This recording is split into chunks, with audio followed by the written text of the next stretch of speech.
Good morning. Good morning, students and parents. Thank you and welcome to attending PA College Prep's college planning seminar. Thank you so much for spending the Saturday morning to attend our event. I think everyone just watched our 25th anniversary video. You could see many students, join us our program maybe like 20 years ago, and I'm very grateful that we're still in contact and they're still willing to make this testimonial for us. I think that explains everything, how close our teachers and counselors are with our students, and how we really care about our students' success and helping them find a goal. So let me introduce myself. My name is Kelly Chu. I'm the co-founder and the CEO of Pacific Academy. Pacific Academy is a private school. Now we have 3 campuses in Southern California, one in North County of San Diego, in Encinitas. It's a K-12 school, and a 7-12 campus here in Irvine. And we also have another campus, pre-K to 6 in Costa Mesa. And I'm also the co-founder and the director of PA College Prep, and a co-founder of Pacific Academy Foundation, a nonprofit organization that help the very talented students with financial hardship and to help them achieve their dreams. I want to just explain the Pacific Academy and the PA College Prep's relationship, because a lot of students, parents, or even our teachers are confused. A lot of them say, PA. Usually when we say PA, it's Pacific Academy, is our private school. But we work closely because I founded this institution, and we are in the same building. So that's why a lot of people are confused. But Pacific Academy is a private school, and PA College Prep is a learning center. I actually established in 1999, so this is the 25th year. And I believe we are one of the learning center that with the longest history in this area, in Southern California maybe. So, we are very passionate about helping students along their path to college application, to help them to build a very strong academic and finding their direction and helping them achieve their college goals. What makes us stand out is that because we have the resources of private school and a nonprofit organization, so we are really able to provide a lot more to our students, and we have a lot more resources. We also have a very, very strong counseling team. And what it can explain is that many of our counselors here been working with us for many years. Our counseling director, Chris Bono, has been with us for more than 15 years. And some of our teachers, like our SAT and ACT teachers, been working with us for more than 20 years. I think that says that we are a very mature and a very friendly institution that our teachers and the students like us. Okay, so this is just my bio. Okay, I was in a media, and then I switched to education 25 years ago, and I found my passion, and I found it's very, very important that to help every student find their passion, because when you find your passion, you really don't feel tired, and you really dedicate your time and your energy to achieve something, and then that will actually automatically help students to excel in college application. Let me share. I would like to share our pride about Rose Den. She's actually is very, very famous right now. She just represented the U.S. To join the Olympic in Paris now. So let me just please take a look at this video for like 2 minutes. This is one of the most exciting young golfers on the LPGA Tour, and now she's on her way to the Olympics. Rose Zhang was born and raised in California and started golf at the age of 9. By the time she reached high school, she was ranked as the #1 amateur female golfer in the world, breaking course and tournament records left and right. She would continue her amateur golf career at Stanford University, a program with a very impressive alumni of golfers. But Rose was about to rise above them all. The accolades piled up her freshman year, which was capped off with an NCAA individual championship. And there would be no sophomore slump for Zhang. She elevated her game even more, and along the way was garnering more and more national attention, some even labeling her the female Tiger Woods. Zhang will once again win the individual NCAA championship, making her the first woman in NCAA women's golf history to win the individual title twice. And on top of that, Rose would end up with 12 total wins, the most in Stanford's history, edging out none other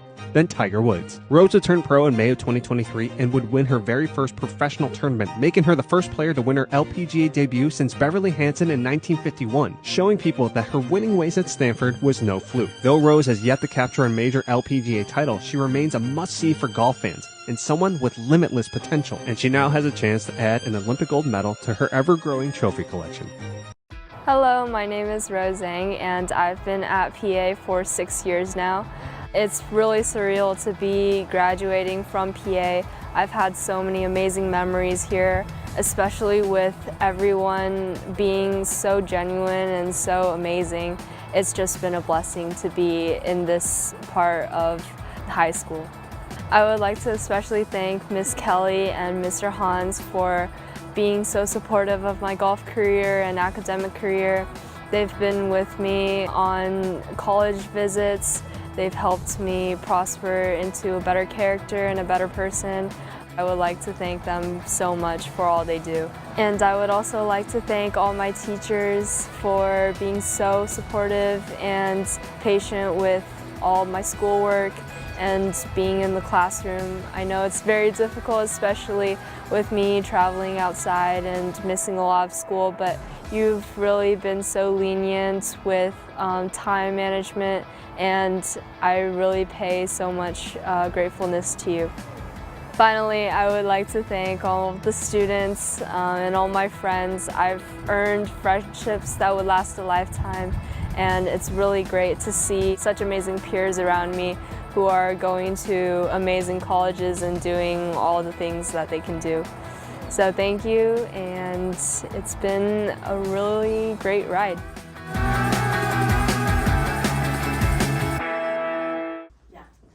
So this is very special. A lot of people probably didn't know. Rose spent 6 years at Pacific Academy, and we help her, to manage, continue to reach new height in golf, and at the same time to achieve academic excellence. He graduated with a 4.6 GPA. With such a high-level athlete, it's almost impossible. We made it happen, and so we are very experienced in helping athletes achieving their goal. And okay, and this is some admission result. You can see many students have talents, but some of them just passionate about science or speech and debate or just arts or anything. I think it's very, very important with the college admission so competitive now. It's very helpful to help students to find their passion and continue to develop it to the highest level and achieve academic excellence. And our counselor here definitely can help students achieve their goals. So now I would like to introduce our counseling director, Mr. Chris Bono. Chris helped us establish our counseling program for PA College Prep and the Pacific Academy. He's been with our team for 15 years. He's probably very, very experienced in many ways. So today he will also introduce all our counselors. Hope we will give you a very informational seminar today. Thank you. Hello, everybody. We actually have two missions today. One is to talk about the college application process because that season is right around the corner. If anybody here is a rising senior, August 1st is the day when the applications come live and we're off to the races. If you're younger, that's fine. Don't worry. You'll have to deal with this eventually. Right? The other mission, though, is to introduce some of the counselors we have here at PACP, simply because for most of the seminars, you'll either hear Kelly talking or me talking. But the truth is the team is more than just the two of us. So we decided today we were going to do a panel. We're going to talk about the different application things with our counselors on staff here. They're all hiding somewhere in the audience. They'll come eventually. But before we do that, let me do a few quick words about myself. So if you have not seen me before, yes, I'm the Director of Counseling for both the high school, Pacific Academy, and the after-school program, PA College Prep. My background is such that I'm originally from Maine. I went to school in Boston at Boston University. I majored in communications, film specifically, screenwriting even more specifically. And when you have a degree in screenwriting, when you graduate college, you come to LA. That's pretty much one of the only routes you can do. It's LA or New York. So I decided to come to LA. And then, like most people who major in screenwriting or acting or anything artistic, you have another job too. Because, these are jobs that pay decently, but infrequently. So originally I worked in a computer company while I did my screenwriting. But then, kind of got sick of the computer stuff, and I started teaching SAT and ACT, the writing stuff specifically because my background was in writing. I then transitioned from that to helping students with their college essays, and that got me motivated to learn more about the college application admission process generally. So I went and learned about that, and then became a counselor, did that in LA for a while, eventually found my way here to PACP, and I've been here ever since. So that's me, but I'm more interested in the other people that we're going to have up here today. So without further ado, allow me to introduce, not me, well that's the outline. This is what we'll be talking about. All right, so first and foremost, we have Ali Kaleshi. She's going to be coming around this way so she doesn't trip over people. Hello.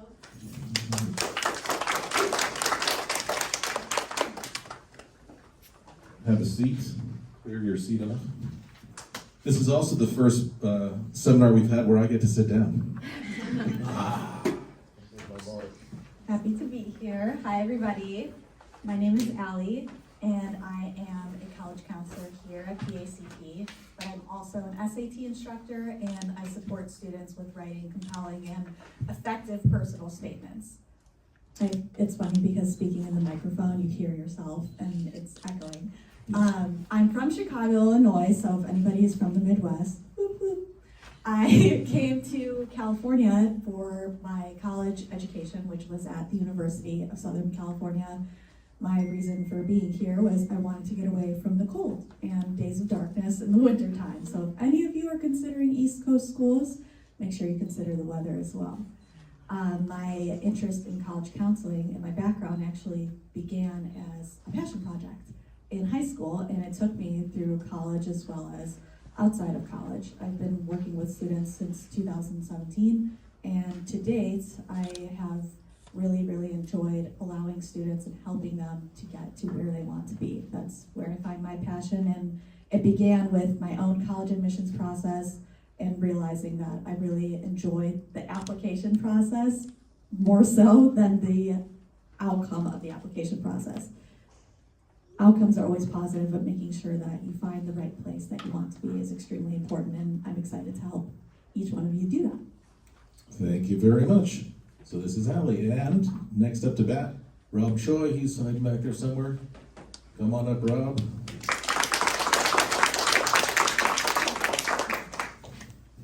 And why don't you give us a little overview of your background?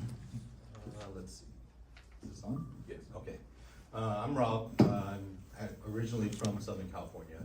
I grew up in Cerritos. I went to Whitney High School. I don't know. Every time I say that, people are like, "Oh, you went to Whitney?" I'm like, "It's not that hard."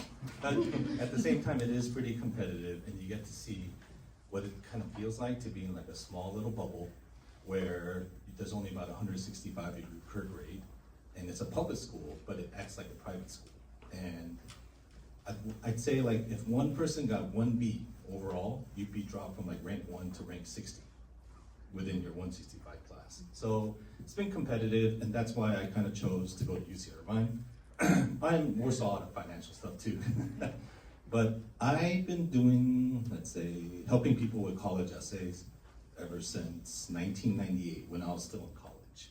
A lot of my friends, they were asking me to help them with their graduate school essays, and then younger classmen from my alma mater at Whitney I would help them with their like graduate or undergrad essays. And next thing I knew, like that's something I just really enjoyed. But on top of that, political science. Sorry about that. But it wasn't for me. I didn't like law. I liked aspects of debating or like trying to understand how to help people, but it wasn't really my thing. And then like Chris, I actually worked in the entertainment industry.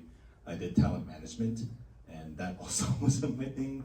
And most of the time, I really just like helping people. And so I was doing this on the side until about 2010, when my mom got cancer. I needed a more flexible schedule, and luckily like this provided it. So I guess I've been helping people with essays since '98, which is like a long time, but like full time, I've been doing this for like the last 14 years. And I'm just really happy to be here, part of the team. I'm relatively newer because you guys have been here for a long time. I just joined like recently. But my passion is to really help every single student figure out how do you write a good personal statement that's not too special, but yet it is, right? And so most of the time, I take a lot of time to get to know my students. My purpose is like, how can I help you put together something personal if I don't know you in a personal way, right? And so that's my focus most of the time, and above like everything else. So. Thank you very much. All right, and that leaves one chair to be filled by Laura Huang. Here she comes. So of the three speakers we have on the panel, Laura's actually been here the longest, aside from me. But you've served different roles while being here. So you probably have the best understanding of how PA College Prep works overall. But why don't you give us a bit about your background and tell us how you got here? Hi. Okay. All right. Okay, background. I grew up in San Jose. And I came to UCI for my undergrad. Major in psychology, pursue my master's in social emotional psychology. My path, my master thesis was about relationships. So that's my thing. My specialty, other than relationships, is developmental psych, stages of teenagers' development and communication, with communicating with teenagers. I've been working with different roles in the Irvine Unified School District, and including PTA, serve as PTA board, teaching, and I guess up to about more than 7 years ago, I started here at PA College Prep. As Paris mentioned, that I started as just kind of front face, coordinating, overseeing the whole program, counseling wise, and then just kind of developed passion into doing counseling because along the way I've helped a lot of students going along their path to college. So I've been doing this, like what I said, more than 7 years. So I think that's about it. Sounds good. So these are the people who are here live, but it's not the whole team. We have a few short videos to introduce you to a few more, after which we'll go ahead and start with the questions. So these are three of the counselors we're going to be hearing from. They're going to give a short introduction, just so you know what their specialties are. And you can kind of see at the bottom what their specialties are, but they're going to talk about a little bit. Or no. That was the whole thing. We're done.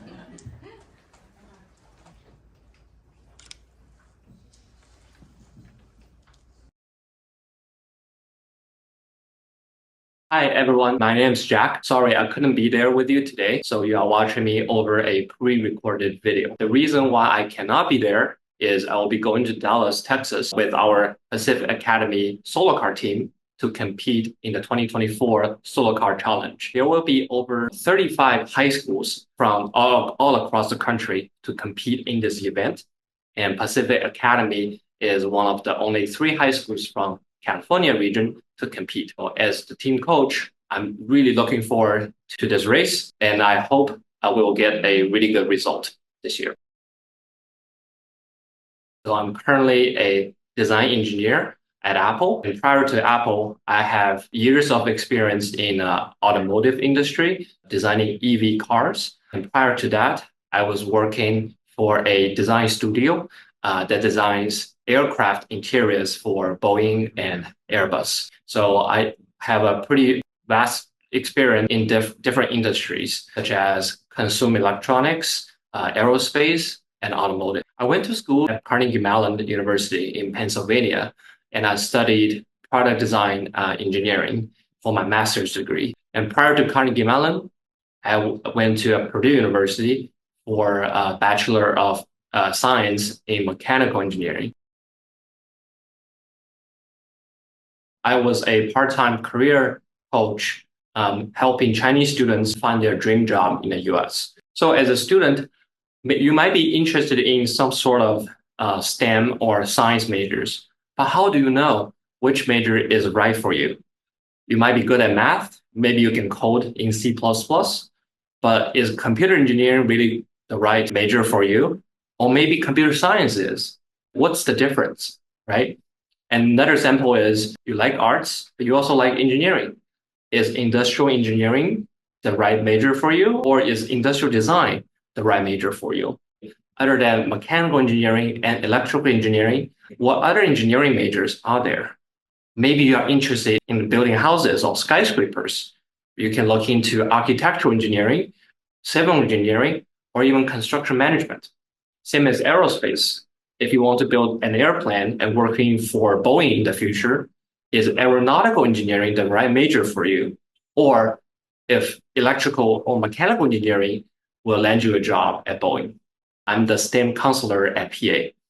Let me help you to prepare for your dream school and finding the dream major for you. So there's Jack. He's Chris, yes. You want to interject right now? You're not going to save that for later? I want to announce a good news. Yeah. Okay. Just yeah. So I want to share good news. I cannot wait. Because we just found out that our Pacific Academy Solar Car team actually passed the scrutiny. It's very challenging. It took us 5 years to build the solar car. Our students, build the car from design, build, and all they have to learn all the mechanic and the electronic parts, and also welding and so difficult. So it took us 5 years, but we are very lucky to found Jack, and Jack's so experienced. He built from scratch 4 solar car when he was at Purdue. So he led our team, and now we are in Texas.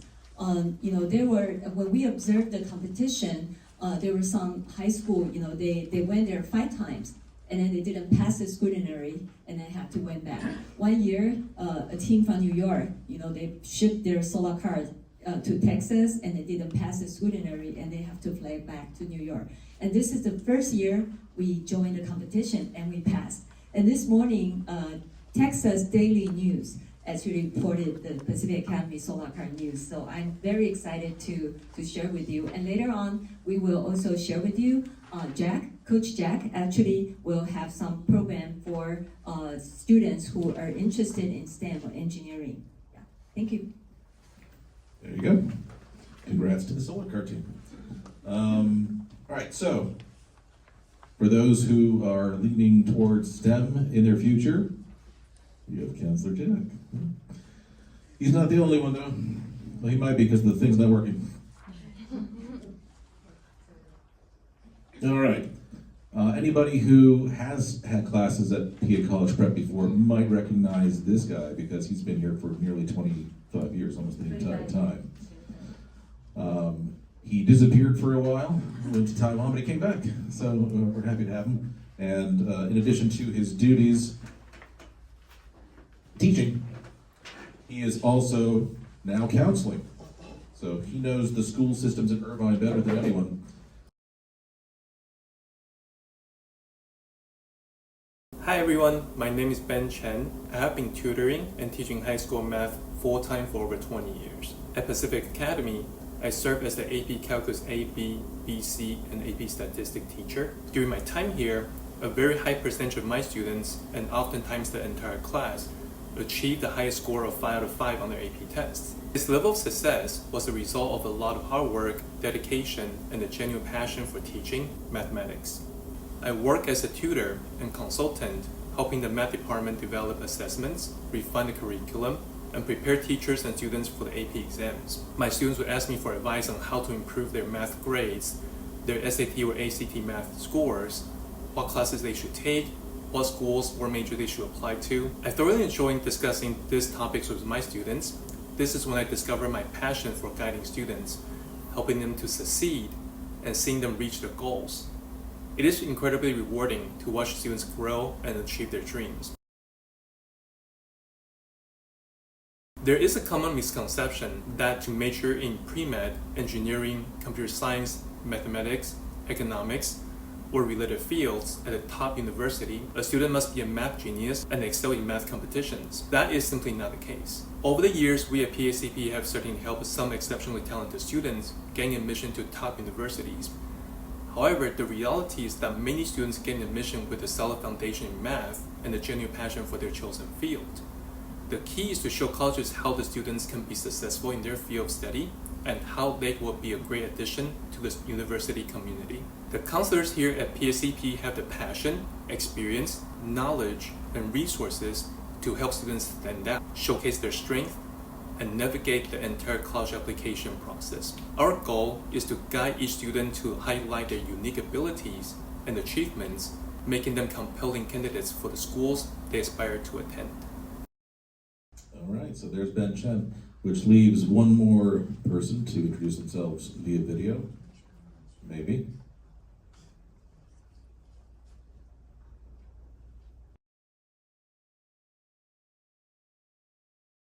Hi everyone, my name is Mimi Liu and I'm the pre-med counselor here at Pacific Academy. I went to University High School and later went to University of California, Santa Barbara, UCSB, where I majored in cell and developmental biology. I was pre-med and thought about going to medical school, but I wasn't sure. So when I graduated, I started working as a medical assistant. For working at this nonprofit clinic, I learned that I really love taking care of patients. In the future, I think I would like to take more of a leadership role on. So that meant I had to go to medical school. And I ended up going to the University of South Florida, USF, in Tampa, Florida. So I just graduated in May of 2024 and ended up matching at my top choice residency in family medicine here in LA. I feel very passionate about counseling and tutoring. I've had about 10 years of experience by now because I started in college. When I was growing up, I didn't have very much guidance because both of my parents are immigrants from China. So they don't really understand the American school system very much. However, I feel like it's my duty to help other students because I really wish someone had helped me when I was that age. I had to figure out all by myself, how to apply to college, how to apply to medical school. And I really wish that someone older than me had given me some help or guidance at the time. When I was in college, I helped a lot of high school students apply to college, and later I helped college students apply to medical school. And most recently, I've been helping medical students apply to residency. I'm very passionate about this entire admissions process, and I really love helping students develop like a personal brand that they can show to schools to show how unique they are. This is a really long road if you want to become a physician. You have to go to college for 4 years, you have to go to medical school for 4 years, and then you have to do medical residency training for 3 to 7 years before you can be a real attending physician. You're looking at least 11 years of training. Number one, say definitely be patient. Don't rush yourself and pace yourself. Make sure to take care of your physical health and take care of your mental health. If you don't take care of yourself, you're not going to be able to work that hard for 10 years without burning out. Number two, work hard, and not only work hard, but think very hard about why you want to work hard. What really motivates you to work hard? Is it because you love learning and you want to, learn a lot of cool things about science? Is it because you really love helping people? Helping people gives you a feeling of, feeling very rewarded. Think about, what kind of person you are, what motivates you. That passion and drive is what is going to have to motivate you for, all of college and medical school, as well as throughout residency. Number three, be open to new experiences. Try new things, try sports or music, a lot extracurriculars, volunteering, try a lot of different things, Because when you go to apply to college or you go to apply to medical school, those things are really important to showcase the schools, like what you're passionate about and what makes you stand out, what makes you unique, so that they can assemble a very diverse class. There you go. And if you're wondering, hey, that seemed edited a lot. Yes. Because otherwise it would be the entire session. So that was a highlight reel. There you go. But that is Mimi. So she is the one who generally, if you're thinking about doing a medical path, will probably steer you to Mimi because she has walked that road herself. All right. Hey, we made it to actually answering questions. When you guys registered, if you did register, you were given the opportunity to ask a question. Those are part of what we have here on our list of questions, but it's also a list of questions that have been asked over the years, many repeatedly. So we figured we'd cover all the things that might be foremost in your mind. And we're going to kind of go around the panel here to answer some of these questions, myself included. We're going to start with the idea of making a college list building. There we go. And I will take the first question myself. So the first question is, how does one start the college search process? Well, that essentially starts with people identifying what's important to them about their college experience. That means, what's the major going to be? Do I want a big school or a small school? Where do I want this school to be? What are some of the resources that the colleges offer that are important to me? Before you can even make a list of colleges, you need to make a list of what's important to you. So that's step one. When should somebody start this process of identifying what's important? Not senior year, I'll tell you that much. In truth, the earlier you start thinking about these things, the easier it will be to guide yourself into making a college list. Granted, when you're a freshman in high school, you're still trying to get your footing and just trying to survive life in high school. But as you get the swing of it, and as you start going through your sophomore year, and especially junior year, you're getting a sense of things that are your preferences. You know if you like a more intimate classroom setting, or if you want to fade into the background in a large group. You know these things about yourself. So it's just a matter of identifying them, putting them to page, and then using that as the basis for making the college list. To which I will now toss a question over to Laura. What factors should be considered when creating a college list? Guess I kind of gave you some there, but all right. I know. Can you hear me? Okay. Chris has cover a couple of factors. I'm just gonna kind of quickly. There's like a lot of factors that different people consider, but commonly, of course, parents do really care about the cost and the financial portion of it, and definitely you want to see what kind of academic program they have at the college. So you kind of do your search, across the board. And for me, I really care about size of the school. I just want to put that there because I think Chris did mention that. And then definitely extracurricular activities that's available at school. And definitely opportunity. You have to give yourself opportunity to visit, to do the actual campus. That way you would have that personal impression of the school. And I basically, I know there's other factors that parents consider, but I really, I'm putting emphasis on college visits. So that way you get a firsthand, personal impression of your the school that you. A lot of them they go by ranking, but you actually get a personal impression of the school instead of going just blindly by ranking.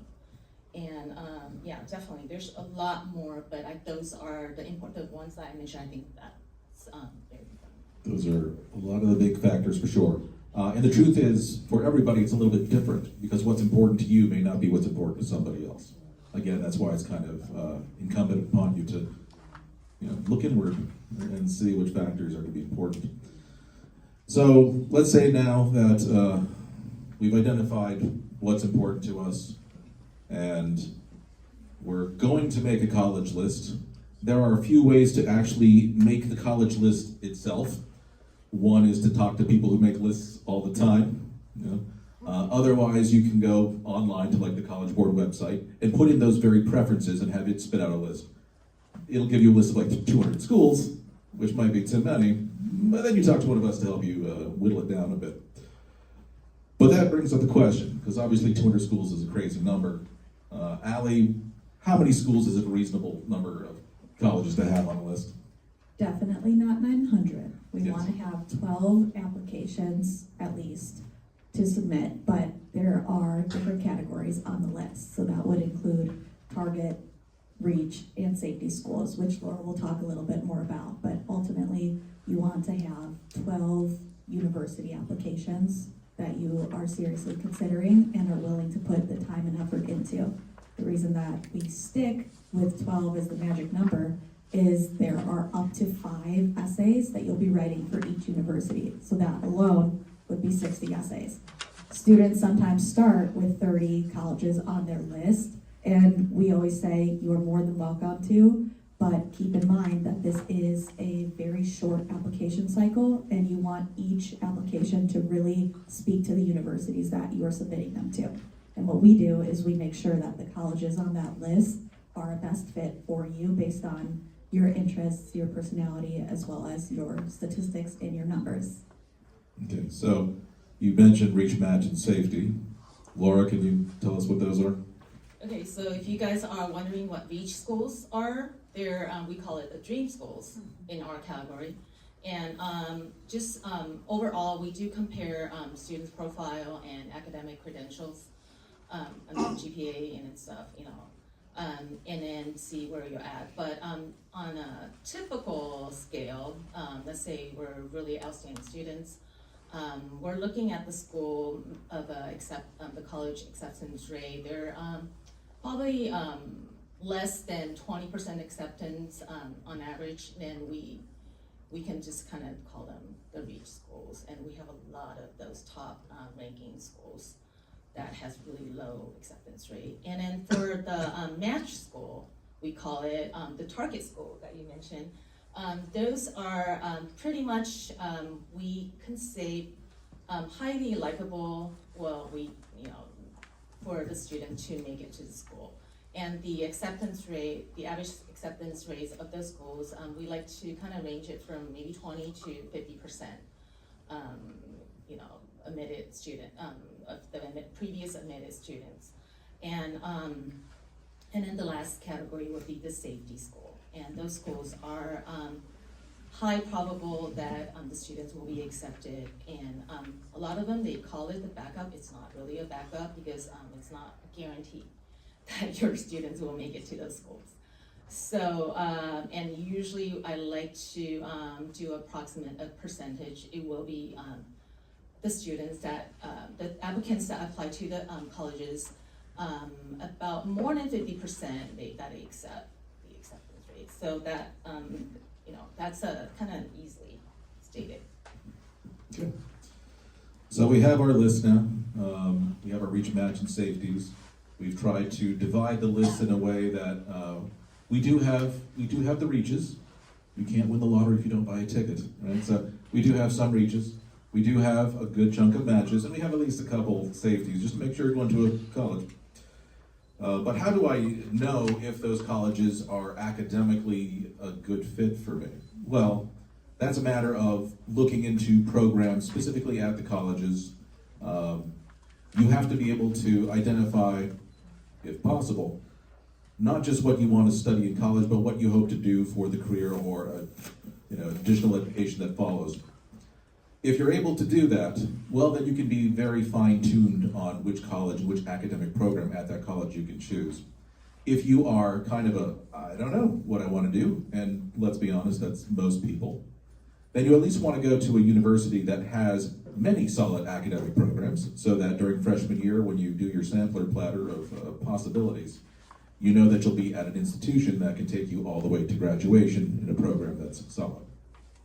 So that's how we kind of make sure that we have an academic fit with all the items, all the schools on our list. In this, I gave Rob the good question. How important are college rankings? think that's sometimes a loaded question because overall rankings versus specific major rankings or program rankings that you guys are looking for, right? So if we take, for example, like someone wants to do computer science, it's going to be ridiculously hard to get into University of Illinois Urbana-Champaign versus, say, a Northwestern, which I had a student do that once. Like she got into Northwestern, but got rejected to Urbana-Champaign because overall they're, I think, in the top 5, and if I'm correct, they might have had the first computer science program in the country, right? And these are things that you have to consider because rankings can change drastically, the overall rankings, right? Every year. And for me, I have no idea why people rely on the US News and World Report because there's so many different ranking systems. And just like this year, right? Like Columbia said they refused to provide something to the US News and World Report, so they said, we're gonna drop you 13 rankings arbitrarily, right?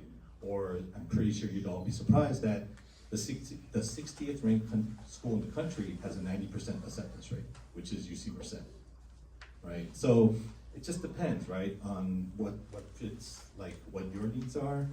Sometimes like the overall rankings can be, I don't know, like kind of like a smokescreen, and like you feel like you're gonna get a better education or better resources there, which is, it could be true, right? But I would suggest that you look more at like the major or the program rankings, because those rarely fluctuate, right? Like overall rankings fluctuate all the time, but the major ones, like that's the ones to focus on, if it were. And you bring up the US News. Yeah. It's important to know that, yes, there are many other lists. There's the Times Higher Education list. There's the QS World College Rankings. And if you put them side by side, rarely do they line up. You know, some schools that are in the top 20 on one are in the 200s on the other one. So yes, the major certainly is probably the better way to go with that. All right. Another question asked here, what is the difference between early action and early decision? Allie, I'll give that one to you. Okay, a lot of earlies. I always suggest getting a head start on the college application process. So every single application you work on should be prepared early and way ahead of regular decision deadline. For a lot of students, their interest in a dream or target university, they know right off the bat that they want to submit their application as an early decision. Early decision is binding. So if you apply there and you get in, you are expected to attend. The benefits of early decision is that you ultimately get to end your college admissions cycle early. So in November, you'll have your application submitted, and by December, by Christmas time, you will be hearing from your early decision application school. Among those schools, though, the early decision is not the only opportunity to do so. So if you are not 100% set on a school, but would like to get an admissions answer earlier than later, you can opt for early action. Early action is similar. You submit the application ahead of time and you receive an answer in January or February, as opposed to waiting until spring to know for sure where you are going to attend school. Early action is non-binding. Early decision is binding. There you go. So people also then come up with the idea, well, if I'm really targeting a dream school and I do, I must do early decision. Like some people are convinced that doing early decision to any school is required. It is not. Why would, and I know I've marked this for myself, I'll give it to you. Why would somebody go ahead and do early decision? So when you opt for early decision, you are saying to admissions officers, if you take a chance on me, I am 100% invested and I will attend. That shows that your interest is with that university and not a range of universities. So it feels very personalized, and with that comes their interest in you. If you are all in, they're more likely to see that your application is viewed among less applicants and you have an opportunity to stand out. But if that's not for you, it's not required to be able to get in as an applicant. Yes, and I'm going to say the opposite is true too. If you are not in love with any college, do you do early decision? No. Absolutely. Don't bind yourself to a college that you're not sure about. You better be sure about it if you're going to do it. Yes, it does give you that bump, as you mentioned, because if you're willing to commit to a college, they're more willing to commit to you. But Only do it if you're willing to go. And I would argue too that if you are 100% set on going and attending, you can apply as an early decision applicant. The only drawback though is the financial aid package that you receive, if you receive one, is non-negotiable. Yeah. So also be ready to pay for it. Yeah. All right. Next question we have here. What is the college's acceptance rate and why does it matter? Rob, we'll give that one to you. Well, basically, it's just about like how many people applied to that college, combined early action, early decision, plus the regular decision, and then how many were accepted. And it matters a lot because let's say like UC Davis this year, like they had a 36.7% acceptance rate. And for some people, they think, oh, that's not that bad, I can get in. Oddly, they had over 12 to 14,000 applicants. And for a 36.7% acceptance rate, I mean, I don't know if you guys follow sports, but the only time in my life I think that's a good percentage is if I'm playing baseball and I'm a batter, you know, and it's not really a good acceptance rate. Like if you guys took a math test, if you got 36.7, that's basically a fail still, right? And what we forget is that you can't compare a 36.7 to like a Stanford that has a 3, right? And think, wow, like I definitely should be able to get into UC Davis, right? Because of that. So it has to matter. On top of that, like that 30, like whatever a college's acceptance rates are, you don't know exactly like the quality of the candidates they accepted. Like they just give you a mean, right?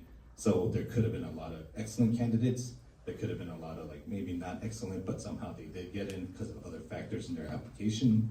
And it's not just a numbers thing anymore, it's a holistic process. And so acceptance rates do matter. And on top of that, sometimes as human beings, we kind of think like, okay, so 36.7% acceptance rate, that means that the other people who didn't get accepted weren't good enough or didn't fall in that same category. But most likely a good chunk of them did as well. So just because you fit that the mean of the people who did get accepted, you could potentially fit a greater mean of the people who didn't, right? So it's that kind of shows that the whole earlier process, what we talked about, like you have to have a balanced list no matter what. I know that there's this ideology that if I just apply to a bunch of good schools, one's bound to accept me, but unfortunately, they don't talk to each other and say, hey, are you gonna take this kid or that kid? Because I will if you do, you know? They don't do that. It's very much every school has different sets of standards that they look for. So you have to take these into consideration. Fantastic, thank you. And then our last question about list building. I'll give this to Allie. What are some red flags to watch out for when researching colleges? There are a lot. So when you are looking at universities, you really, really want to do your research. And I stress this especially to international students as well, because of the fact that if you do not do your research, you can end up with an application to a university that's looking to maximize profits for investors rather than maximize educational opportunities for their students.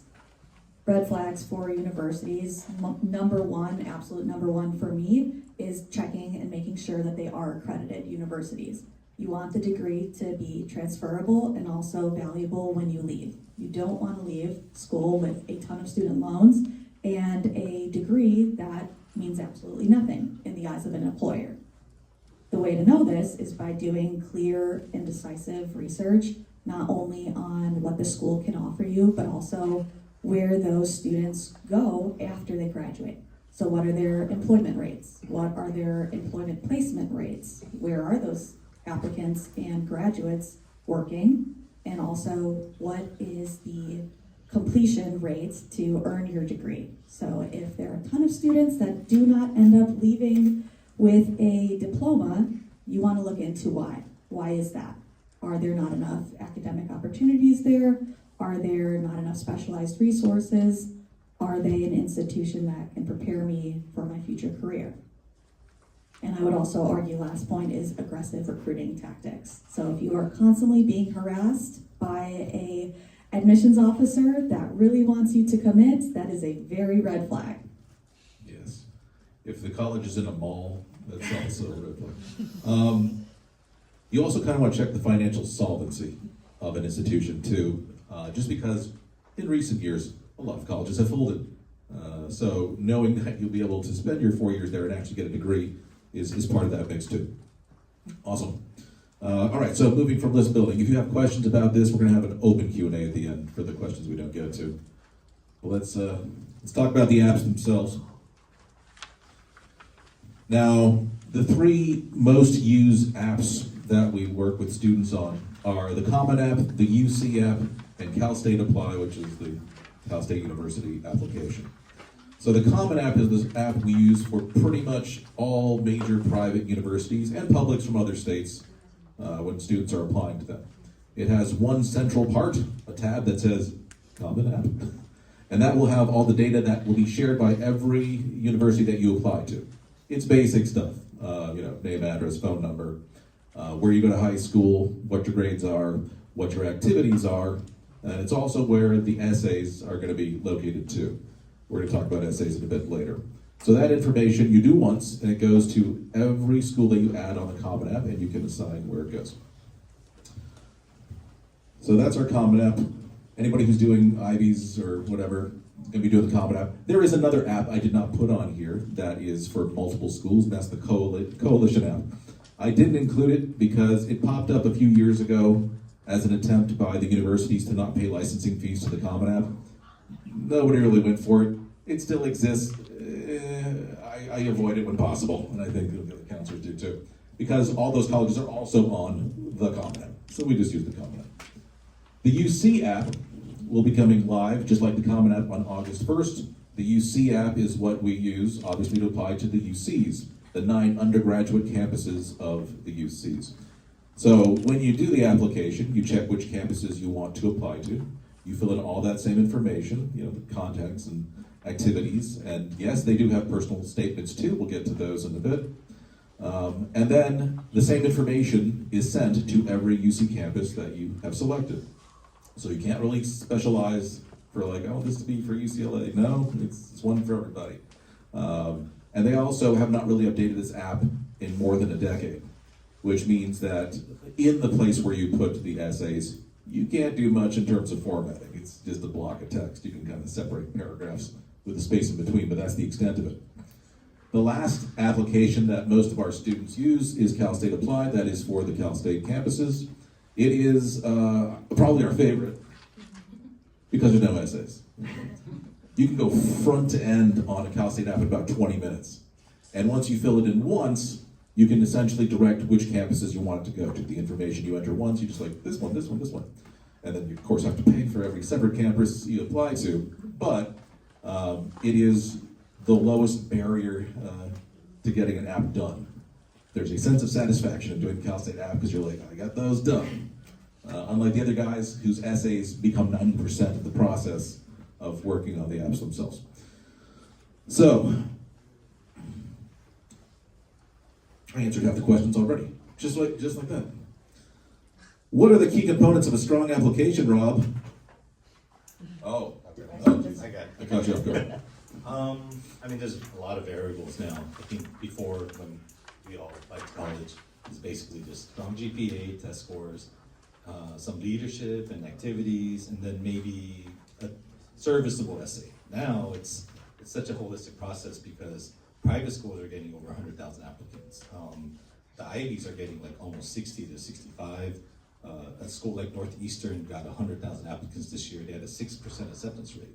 So you're gonna need a lot.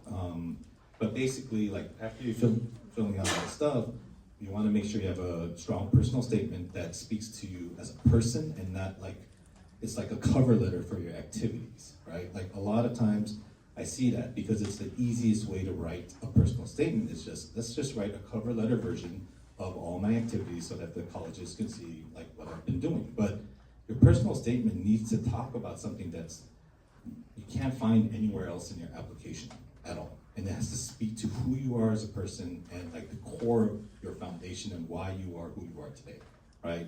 So that's one. Two, you can only put up to 10 activities on the Common application, and you get 150 characters to write your description of what you did, what you accomplished, and stuff like that. And 150 characters, I'm pretty sure I spit more than that right now in the last 5 seconds. Yes, it's not words, it's characters. Yeah, it's a tweet. Right? So it's important to focus on very specific details, but also have a personality as you're doing it. Like if you could say like, I don't know, I was like the editor of a newspaper and I oversaw like 10 of my writers. You can say I was a den mother to like 10 like, you know, reporters or something. It's like, it's different to show your personality.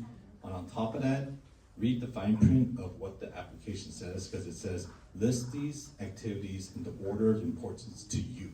Not to the college, not to what you think the college wants, but to you. So you have to make sure that the activities are properly ordered so that they see that you have a passion for something and not just that you were some goal-oriented robot trying to like do everything you wanted, everything you did just to get into college, right?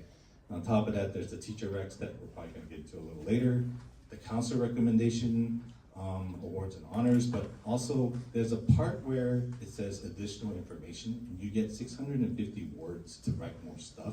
It's not an actual essay, but just any additional information that you want to provide, right?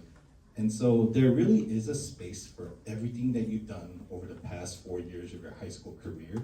So just be mindful that they're not looking for you to impress them in the way that you think that they'd be impressed, but just be yourself.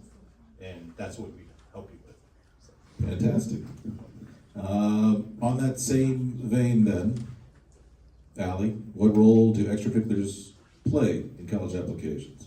Short answer, an immense role, but the reason is a little bit more, and Rob got into it as well, it's a little bit more nuanced than it seems at first, because when we think about applying to colleges, we think, okay, I need to be the class president, I need to be the CEO and founder of every single item on the list, and none of them are related, I just want to show that I am a jack of all trades. That does not typically work because following jack of all trades can be master of none. The extracurriculars show who you are and your interests. So as Rob said, you don't want to build an extracurricular list based solely on what you think admissions officers want to see. They're meant to demonstrate your motivation as well as how you're going to fit in on the campus that you ultimately attend.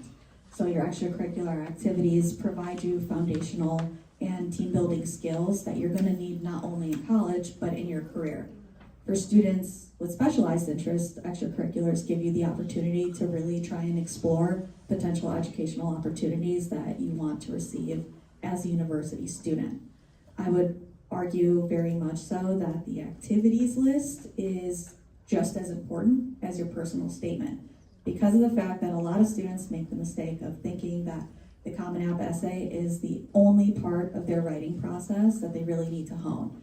Those extracurriculars are an extremely important aspect of it, and how you portray them is very, very, very important with word choice.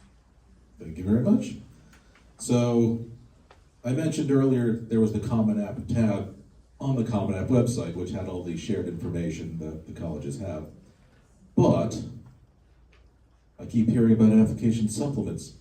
What exactly is an application supplement, Rob, and why is it important? So the Common App tab is, like, well, back in the day when I applied to college, I had to send off like 10 applications in the mail, like snail mail, to 10 different schools, right? So there was a part where it's like the basic information. I had to do that 10 times over and write it, and actually I typed it in a typewriter, right? I don't know if people are familiar with typewriter. Yeah, and so if you like made a mistake, then you had to like white it out, and it's a pain in the butt. But you'd have to do it 10 times over. So what the Common Application does is it gives you this Common App tab where that information only has to go in once. But now where do you put in the specific stuff for each college you're going to apply to, right? And that's under the My Colleges tab, where when you click on that, you add the colleges that you want to apply to, and like Chris said earlier, like about 10 or 12. But so when you click on each college, it'll go to each individual college, and each individual college, in addition to your main personal statement, which is what we call the Common App essay, they're going to have their own individual like college like focused supplemental essays that they want to hear from you. So like say Columbia, right? Like they might ask like why Columbia College, or why the Fu School of Engineering, depending on what major you pick. They're also going to ask like something about like a moment where you experience cultural awareness, and that could be different for everybody, right? And this is where it really shows that every college has their own somewhat like standards of who they're looking for to fit their family of like student bodies, right? And so these supplemental essays that each school has, some of them can be similar, but for the most part, they're very different, and they'll tell you exactly what kind of a student or person or individual that they're looking for. And they can run anywhere from like 100 words to like 500 words and everything in between. And some schools will ask maybe 2, others might not even have one, whereas like Stanford would have 3 250 worders in addition to like about 6 or 7 50-word ones. I mean, just all over the place. So that's why, as Chris was saying earlier, like we have to limit how many schools you apply to. Otherwise, you could have upwards of 100 total essays, including the UC PIQs or the UC personal statements. So It has a, Allie, you want to add anything to that? Yes. So for each university, as Rob said, the application supplements will differ. A lot of very competitive universities have very unique essay questions, and these are not copy and pastable. You're not able to use what you put in your personal statement and hope to recycle it. It requires a lot of time. Part of what I love about PACP and our counseling team is we work with students before the application opens. So by August 1st, we want our students to know what they are going to include as part of their personal statement, as well as really brainstorm those supplemental essays. Extracurriculars tie into the supplemental essays oftentimes because they provide content and reflection space to talk about not only your experience with your extracurriculars, but how you intend to apply them to the university of your choice. So it requires a very specific plan and outline. Yes, it does. Thank you. I didn't have enough space to go into individual stuff on the slides, and I didn't want to get too mired in it. I wanted more of the broad approach, so thank you for that. I think they cleared it up. And yeah, the slides. Look, they're not hidden anymore. Now you can see the questions. How should one prepare for college interviews? Yes, Allie. Very good question. When you're preparing for college interviews, I always tell students, treat it as if you're applying for a job. So if you're going to apply for a job, are you going in unprepared? Are you going in not knowing what you want to talk about? Are you going in with a plan? You always want to have a plan. And with college interviews, a lot of students sometimes misunderstand and think that they can go in on the fly, or that it's not very important to their application process. And at some schools, it really, really is. So practicing with a parent, with your college counselor, and also with anybody who is aware that you're interviewing will really allow you to be able to feel confident. What we do at PACP is we prep students on commonly asked questions, and from university to university, it differs, as well as from program to program. When I prep students, I want them to feel confident and have prepared answers no matter what. I never want them to go into an interview feeling like they have nothing to say or that they have stage fright with the interview process. By the same token, we don't want people to memorize canned responses so much as like a direction. Absolutely for each not. one. We don't want robots just spitting out stuff. So we practice.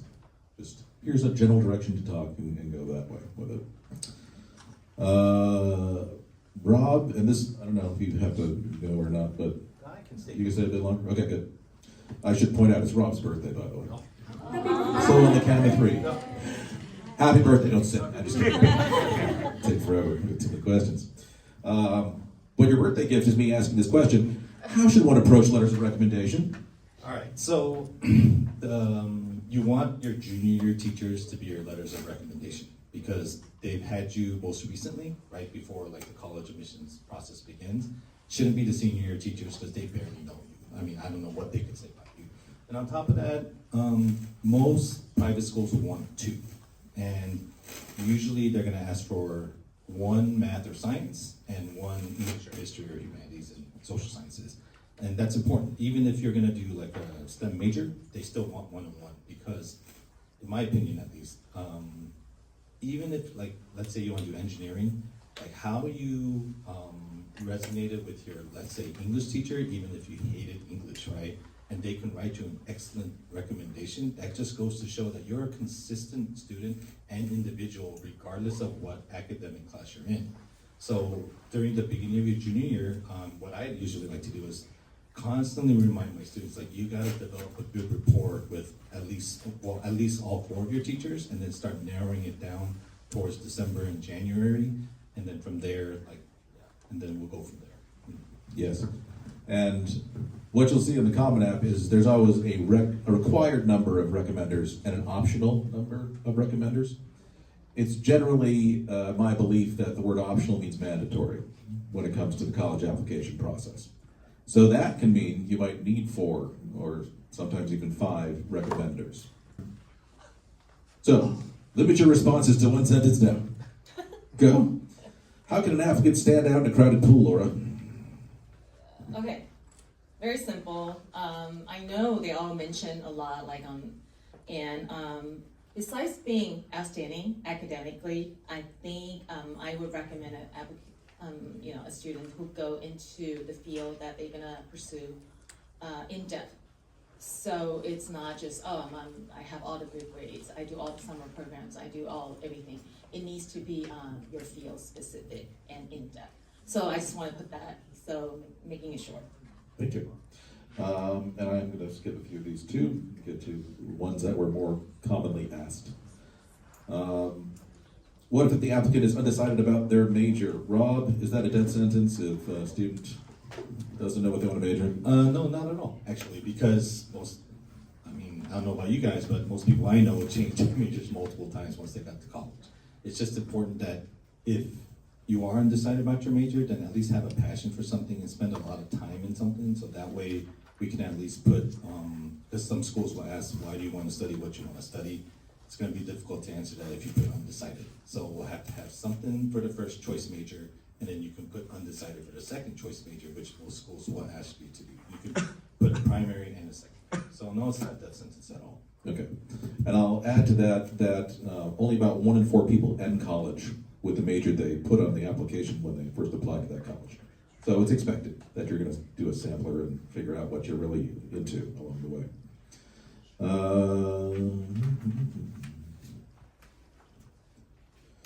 Allie, what are the most common mistakes students make on college applications? Ooh, there are lots. So Which only have the one first sentence. one would be waiting too long. You cannot wait until senior year and expect the same quality of an application as you would if you had planned throughout your high school years. Second, spelling errors. Very, very obvious if you've rushed through and have made your personal statement a reworded version of the activity section. Number 2 is assuming that colleges are thinking or going to accept a very, very copy-pasted supplemental essay that you provided to another university. Students sometimes include the wrong university in their supplemental essays. Yes. Those would be my main ones, Yes. but there are many more. For sure. Can't tell you how many times I've seen people who come in like, hey, that's the wrong school name in this essay. I will say a new one is relying too heavily on ChatGPT to write essays. Yes, We can tell. it's very painfully obvious. Yes. Certain words show both. Rob, how can we avoid application burnout? Start early. That's what I do. I usually work with kids about the beginning of their second semester of junior year to start working on brainstorming their life stories. Not the actual questions, but their life stories first. And that way, if you do it properly, by June, July, August, your personal statements, supplemental essays become so much easier because we already have the information. And it's really just about putting the puzzle pieces together. And then have a good timeline of where you want to get certain things done, right? Because if you can meet them, then it's really going to make your life so much easier. And I always tell people, wouldn't it be great if in November you're just done and you're, well, not to make fun of your peers, but you see everyone else stressing around you and you can just enjoy your senior year, right? And to have that kind of goal, it really drives a lot of my students and they feel so much better and so much more comfortable. Yes. It is okay to point and laugh at the ones who are just starting. I'd say that's all right. Laura, what's the role of parents in the application process? Should they be writing the essays and stuff and filling out the whole form for them? Of course not. Okay. Okay, just, okay, the role of the parent. I like to always tell my parents not to be the driver. You need to be the passenger. Your kid needs to be the driver. So they're the main character. This is their life. So we're there to be supporting and to encourage, definitely encourage for independence. And we are allowing them to have their own opinion.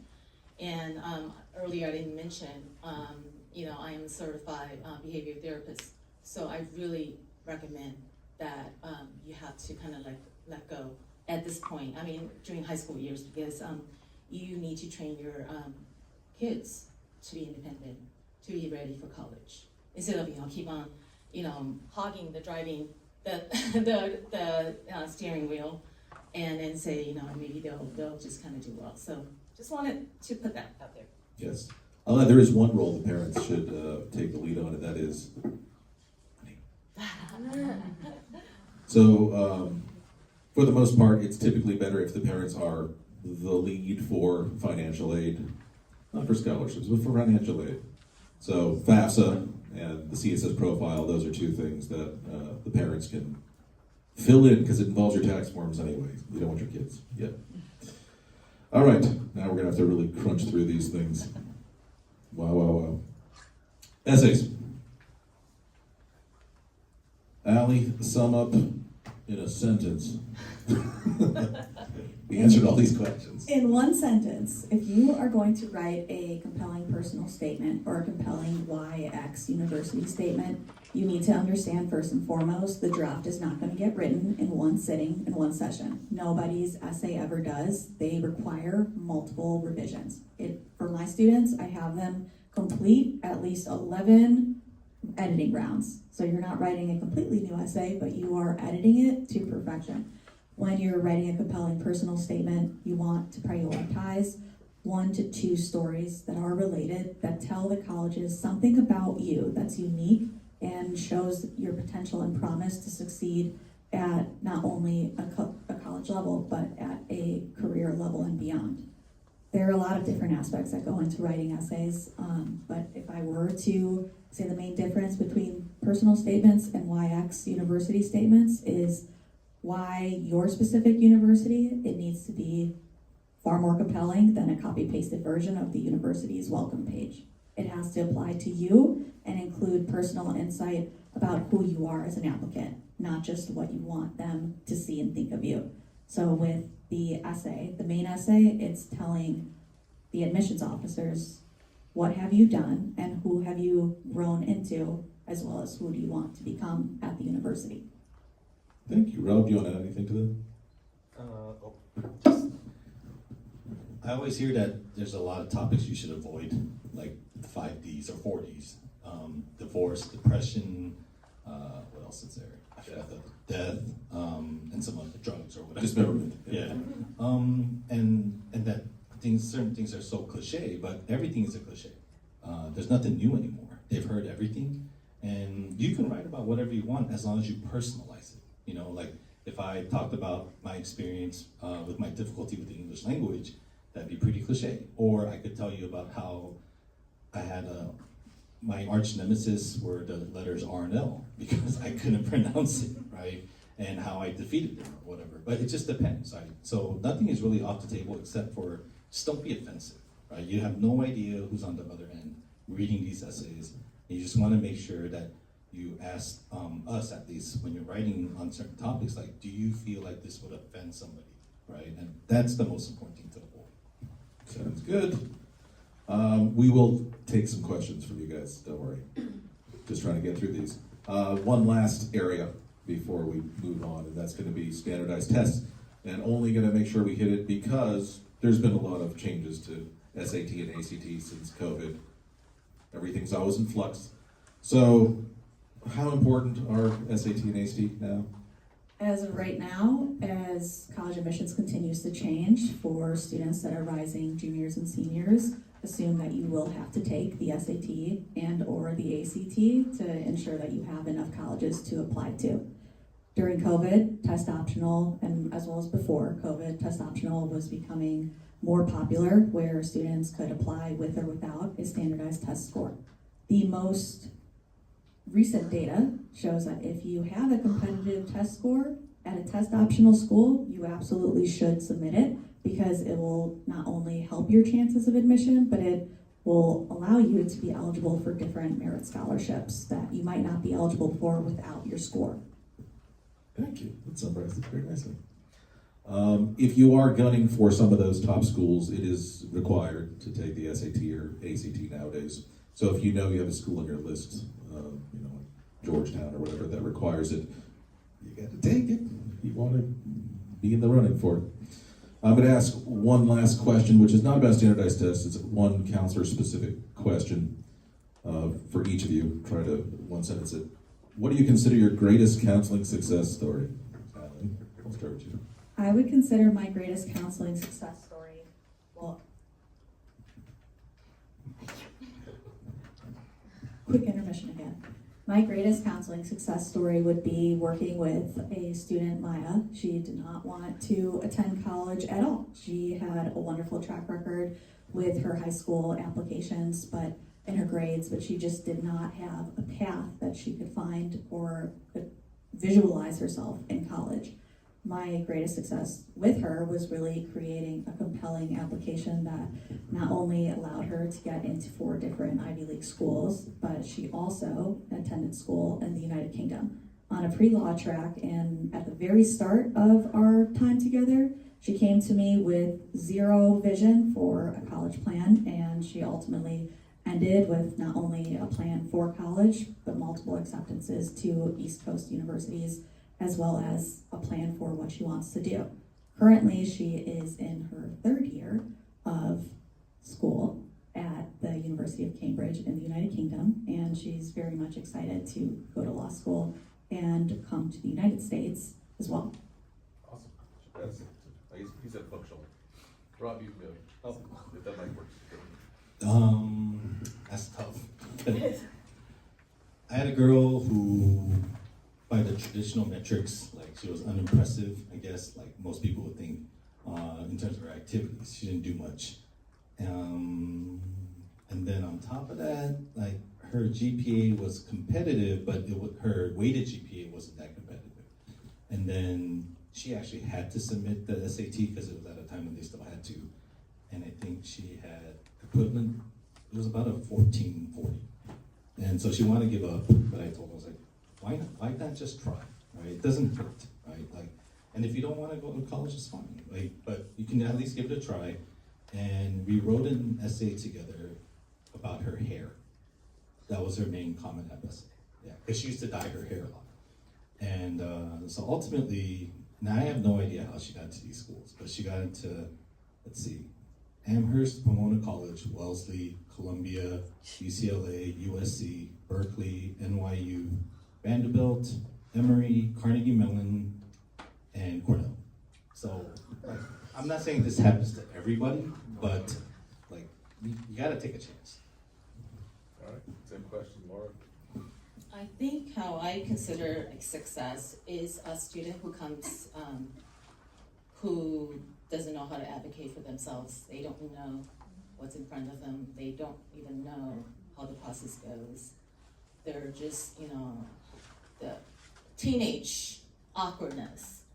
And I'm doing this because my parents asked me to, go through this, and I don't even have a perspective of where, and I have no direction. I've led students who going through this process by a lot of patience, and just kind of going through their, helping them go through their growth, their developmental process, and I think it's very rewarding for me to see them, grow as a person, not only as a student, and then toward the end, they're telling me, I want to do this, I want to do that. This is how I, instead of me telling them what to do, because I believe that every student is unique in their own way. They should be able to find their own passion instead of being told what to do. And it really inspires me when they tell me, oh, Miss Laura, I want to do this, and I wanted to major in that. And by senior year going to college, I mean, you know they're gonna be fine in any college. And that, to me, that's a major success because, I know they're gonna do well. So, I know our counselors we do talk about, where the students go to and stuff, but to me, ultimately, is, that student becomes so mature and so ready for life. Thank you. Very nice. I will answer that question too very quickly. So most of the people in that wall over there are students I've worked with over time. They're not my greatest success story because they were awesome before they came to me. When a Roseanne gets into Stanford, that has not much to do with me. I just make sure she doesn't go off the rails when doing the application. It's more a matter of the students who don't have that something special, who do have to scratch and claw to get to the university they want. That's ultimately more rewarding, especially if in writing the personal statements, they truly are personal statements, as in it captures their voice so completely that the presentation they're making to the university is authentic. Students over time, through English class, history class, writing essays, have a sense of what a voice is when they write an essay. It's pretty stiff, pretty formal, and not really them. But to try to get them beyond that so that the essay sounds like their inner monologue as best it can, that is by far the most fulfilling thing in doing this job. So, those are the questions, for the most part, that we had. We could be doing this in 3 hours. We can't get them all. But we will open it up to questions for you in just a moment. But first, I'm going to toss it back over to Ms. Kelly here, who will point at our pictures and say stuff. Oh, she didn't know that. No? I don't know. We can speed it up. Don't worry. I'll take care of it. So, hey, it's us. And you saw these people in the video, except for Mr. Andy here. I know what to say. Oh, you have stuff to say. Okay. Okay, so I know parents are here because it's really a lot of pressure for students and family in this stage because everyone has very high goal and it's super competitive. So a lot of time parents are very, very nervous, very stressed, and they worry that how am my kid doing enough? How can I help? So I disagree with Chris said that when students came to him, they're already very outstanding. I mentioned like Rose before she started her college application process. We spent 6 years helping her to create a very strong academic foundation, and even with a very outstanding SAT score, because even college athletic recruit, you still need SAT. We've been helping a lot of top athletes, so they still need to prepare that, and also to support them to develop their talents, to give them confidence that they don't have to worry when they go out to compete, and then they don't have to worry, oh, when I return to school, there are 9 tests waiting for me, and I need to complete them in 3 days. So this is something we help them with as a school, Pacific Academy. But as PA College Prep, which we open to all the outside students, we use the same way to provide guidance to students. And I think it's very, very important. When you're 9th grade or even earlier, you need to try to help to find your passion. If you already knew that, when you want to pursue, you're lucky. But a lot of students still don't know. So we have all the ways to help students. We use MBTI, a strong assessment, to help students to find your personality, and also how to focus on your interest and passion. If you knew, oh, I'm interested in art, okay, then focus more on art. Oh, I want to be a doctor, okay, then you should definitely take more challenging AP science classes and maybe hospital volunteer or some science competition. Definitely that will make you stand out, become a stronger student in college application. Oh, I want to major in computer science engineering. Then your math is super important. You probably, a lot of students, they even finished calculus AP and BC and started to take college math or college of physics C after they finish AP physics 1 and physics 2. And also do a lot of competition. I know competition is hard, but it's very effective. A a lot of students who got into, you saw that our list got into MIT or this kind, the school, they have AMC Math Olympia, or they have many other competition. Because if you say, oh, I'm very good in math, I get straight A in all my math classes, not enough. Because many students can do that. I got a perfect score on math in the SAT. Every test, there are more than 10,000 students got a perfect score on math. So not enough. But if you say, oh, I got into USMO, you are the top 300 to 500 in the US. That's how you can stand out. So we help students to find your passion and then help you to become a stronger applicants, along the way. So you have a lot to do. Definitely if your goal is very high, you need to dedicate a lot of time to make yourself outstanding. So the good thing about our counselor is, we have expert. I believe not many institution has a doctor in our team, and with the Apple designer and the very the engineer who can help students build a self-driving car and solar car. So, and also with counselor who help a lot of top musician, and with counselor help a lot of students get into the top university. Even I remember Rob told me that some student would say, oh, it's the end of the world, I got 2B, or even I got a C. Well, definitely in most cases, if you get a C, you say bye-bye to most of the top university, but not 100%. As he mentioned, why don't you give it a try? If you have something else that they're outstanding, then they can be a balance. They can still, make college think you're a good candidate. Okay, so if you are interested to meet with our counselor, you feel free to contact Iris or Cindy to schedule a 30-minute free counseling with our counselor and to find out the best fit counselor. And also, I would like to know we can offer a lot more. I don't have the control. Can somebody? Yeah. Okay. Yeah. So we offer 30-minute free college counseling session. So feel free, if you are interested in any special any counselor you would like to meet, just let us know, and to find if it's a good fit. Okay. And this session can be really, really helpful. And also, we have a very strong SAT and ACT prep classes. Our record was, we helped 10 students got perfect score in 1 year. And now the SAT is back again. So a lot of students didn't want to take SAT, but now I think you need to seriously consider about that. So also, you can check with our SAT program. Now we have an SAT class in the summer. Okay, next. Also, we would like to know that we have a lot more counselor, and we have a writing coach. Writing coach really, really help when we have some students who procrastinated. Every time, especially in the summer before your senior year, our counselor meet with the students weekly.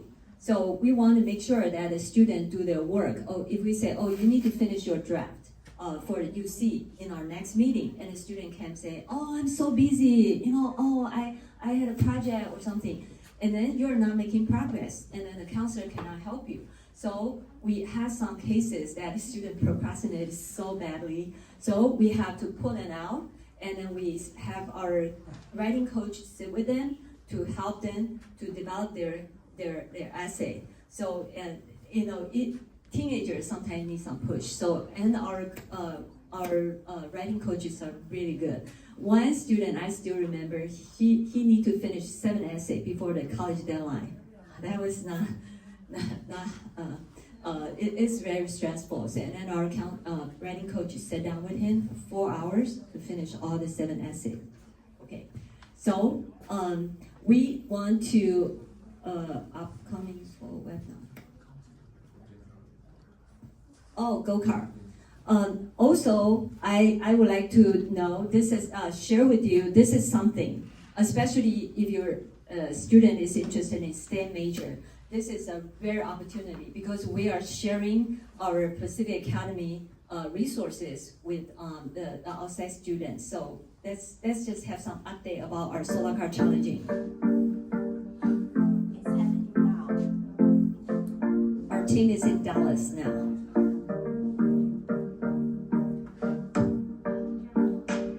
This is our car.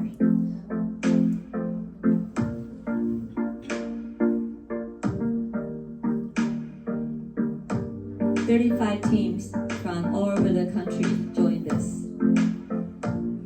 Can you imagine? High school students can build this car. It's really amazing, and then they learn a lot and build a lot of confidence during the process. And this will make you really stand out in college application.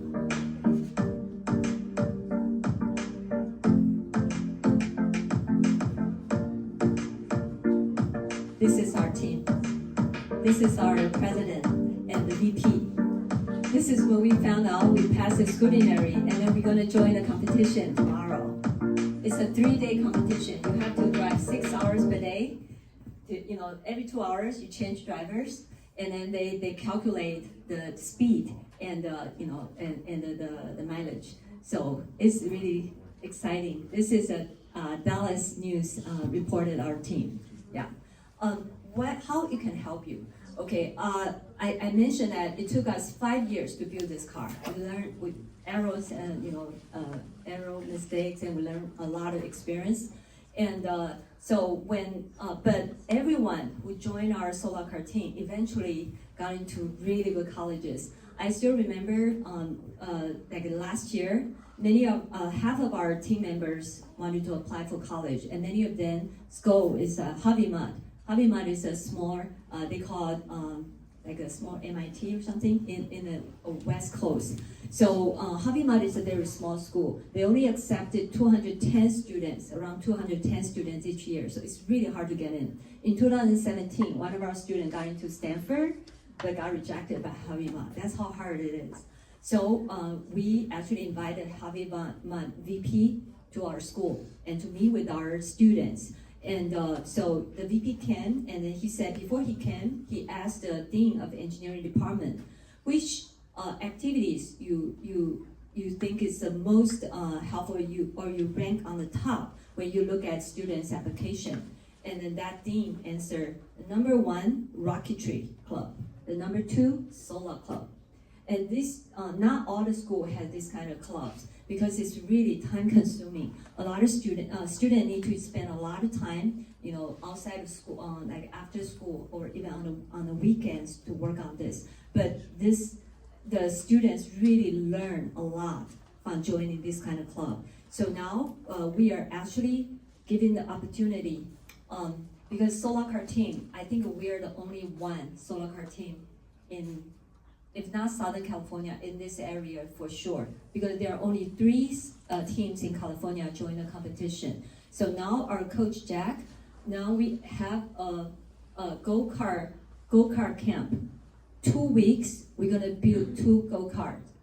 Students will learn like mechanical and electrical knowledge in the morning, and in the afternoon, we actually build our car in a garage in Irvine. Just about 7 minutes drive here. So we're gonna drive the student to the garage, and then they can learn how to use the tour, how to do welding, how to build, how to connect the electric batteries. So this is definitely a great opportunity that to anyone who's interested in pursuing STEM majors, or even not STEM major. Some of our students in the solar car team, they apply for like a business school, but it's still very, very helpful. Because this is rare and this is hard. Okay, so this is great opportunity. We only accepted 12 students because 6 students built 1 car. And now I think we only have about 1 or 2 opening for our go-kart camp that will start on July 29th. And after this, we have a whole year plan to build a self-driving car, stage by stage. The total, it will take about a whole year. And then the ultimate goal is the student can build a car that it's just like a Tesla, but it's like a self-driving. So this is a very, very rare opportunity. And so if anyone who's interested in STEM major or just interested to learn or you like hands-on activities, this is a wonderful experience. Yeah, and also we have a very famous Model United Nations team at Pacific Academy.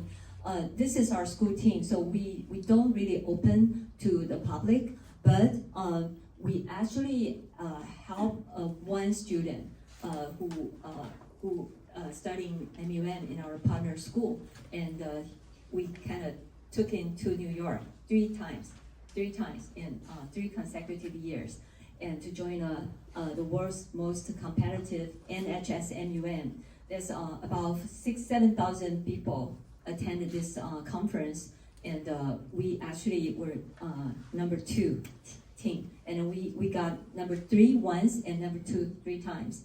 So this is also a good opportunity. So we would open the opportunity for our counseling student who join our counseling program to some of our schools team or events. So if you are interested, I highly encourage you to set up our 30 minutes free counseling with our counselor. Is there any other questions that we can ask? Or I know some parents missed some part of our seminar. We will actually have the edited video on our website, so you can see. And we also will add the Chinese translation if for some parents prefer, I know some parents said they don't completely understand, so yeah, that would be helpful.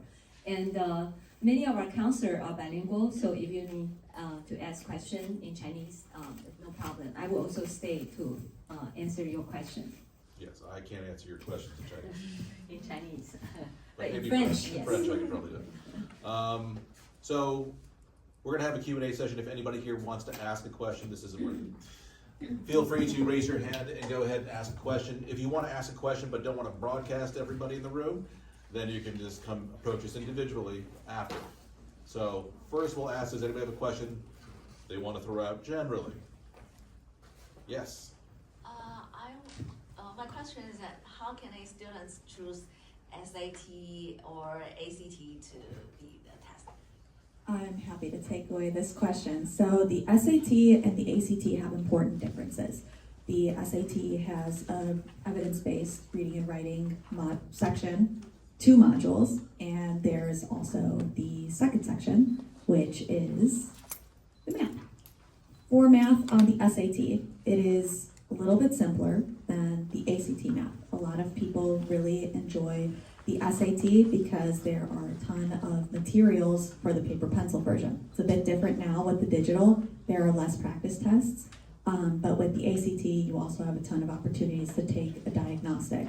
What's really important to keep in mind is the time designation for each section. So with the ACT, you have a science section, you have an English section, you have a math section, a reading section, and an optional essay. The only way to know which test is best for you is to take a diagnostic for both. For students who struggle with time, it is oftentimes preferable to take the SAT, but it really varies from student to student. And we offer an incredible camp that allows you to be able to alternate between both during the first summer that you begin preparing. Yeah, Ellie actually got a perfect score on ACT and almost perfect score on SAT. Yes. So she's been teaching SAT, she's very effective. So we offer SAT prep class this summer. What we do here is we give students opportunity to try both.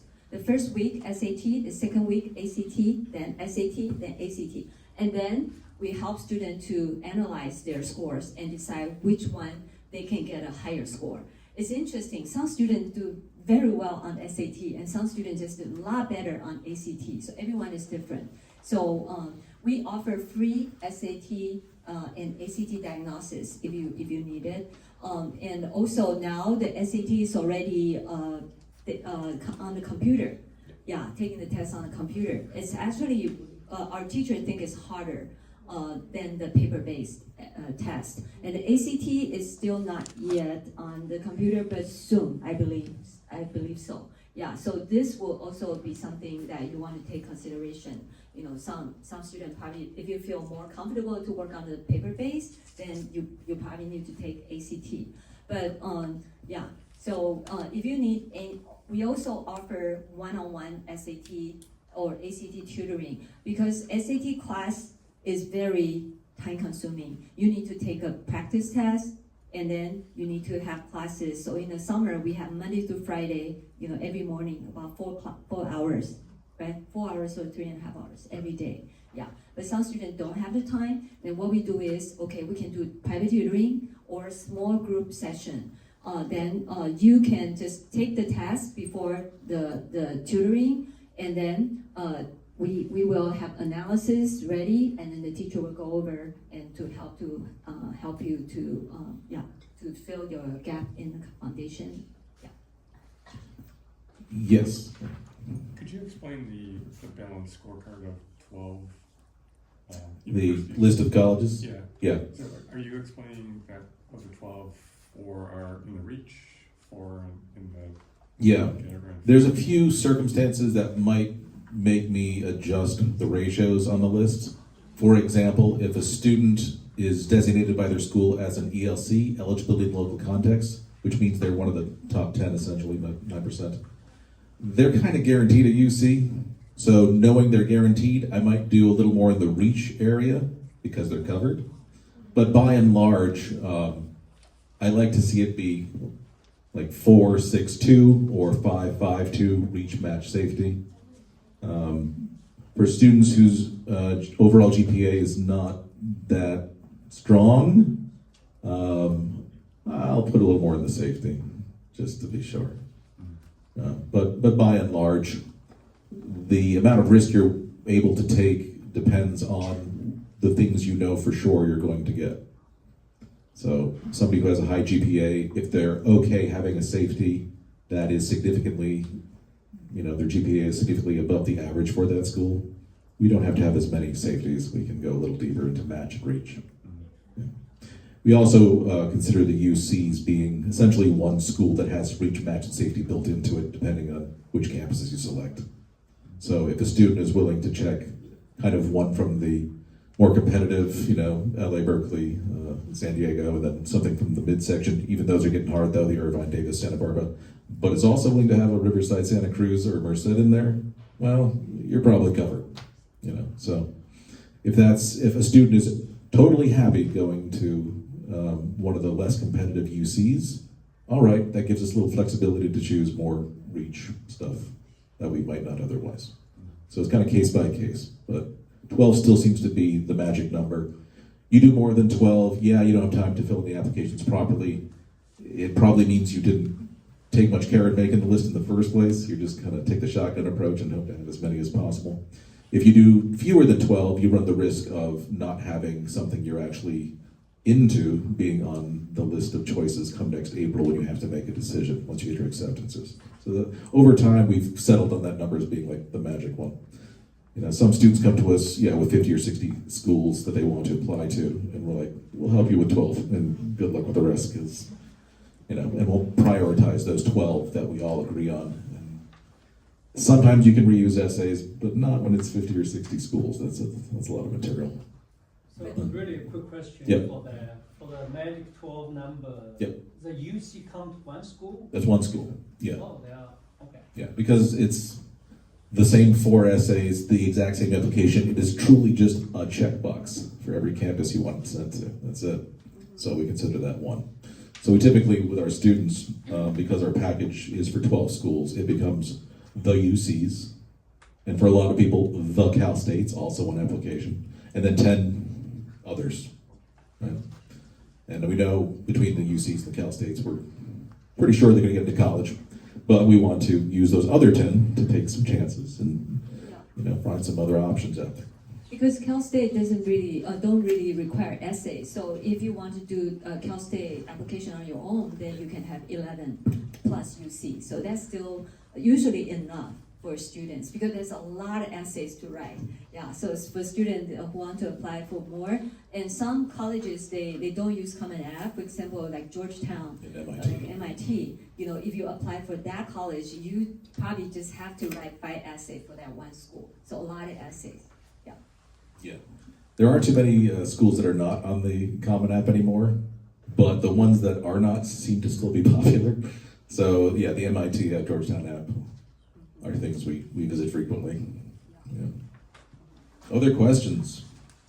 Yes? When should they start on the Common App? The app itself? Yeah. So you can actually start the Common App at any point because it rolls over from one year to the next. At least everything on that main Common App tab, the general information, sticks with it every time it rolls over in August.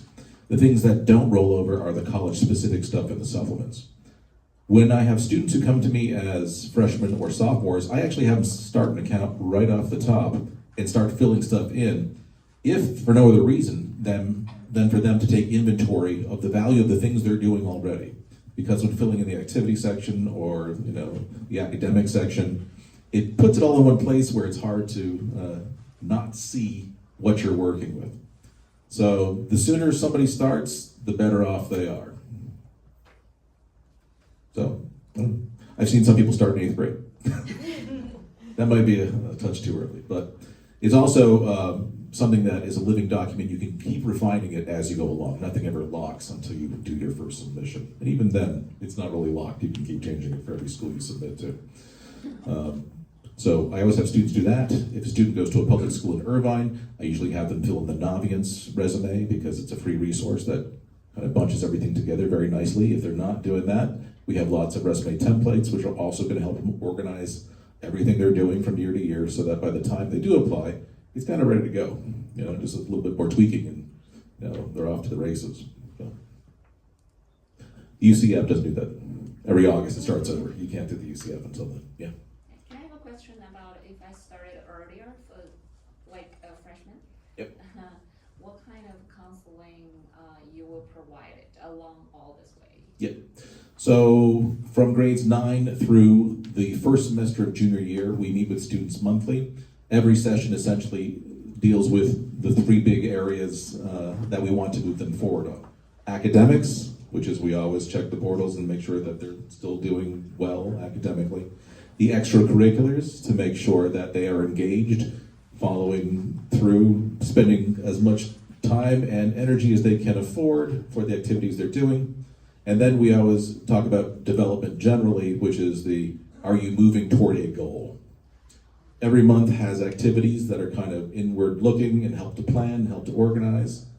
We, at different times of year, depending on what season it is, we'll cover certain topics. Like in December of most years for the younger students, that's when we start talking about summer for the next year. And then we spend usually January and February working on those summer plans. But every session will touch on those 3 things to make sure it continuously moves forward.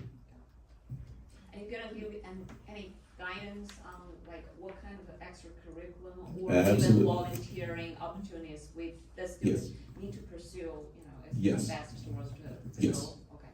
Every session. Okay.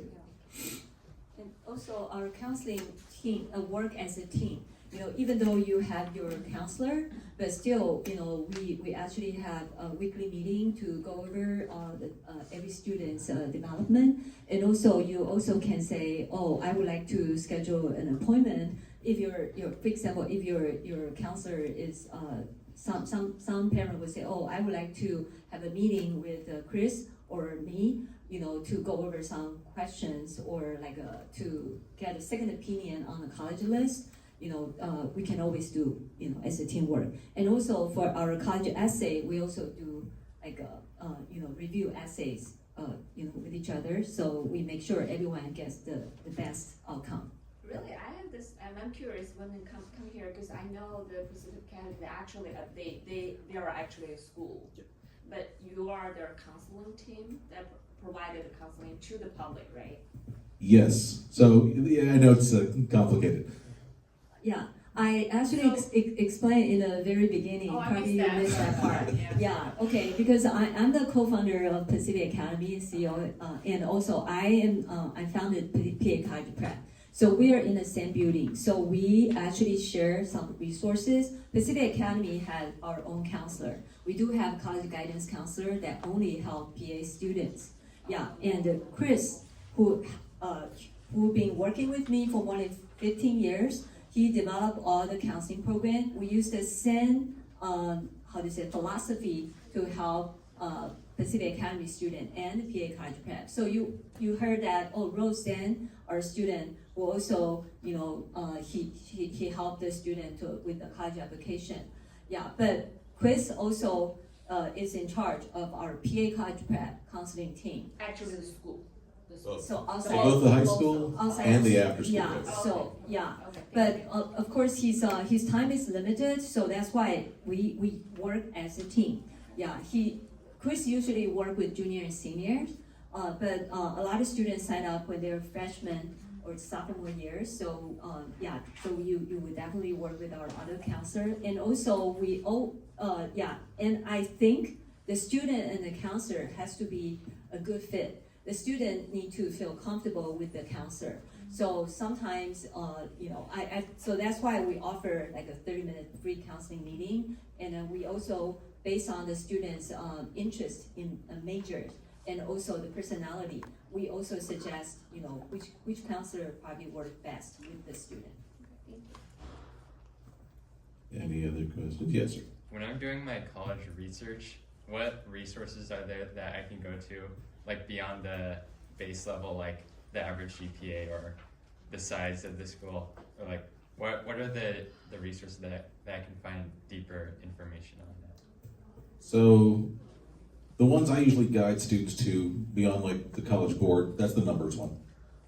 Niche.com happens to be pretty good simply because that is students reporting on what's going on at the college. It gives you more sense of like the social scene of the colleges, the culture of the colleges. I use a site called College Data, although that's more numbers based too.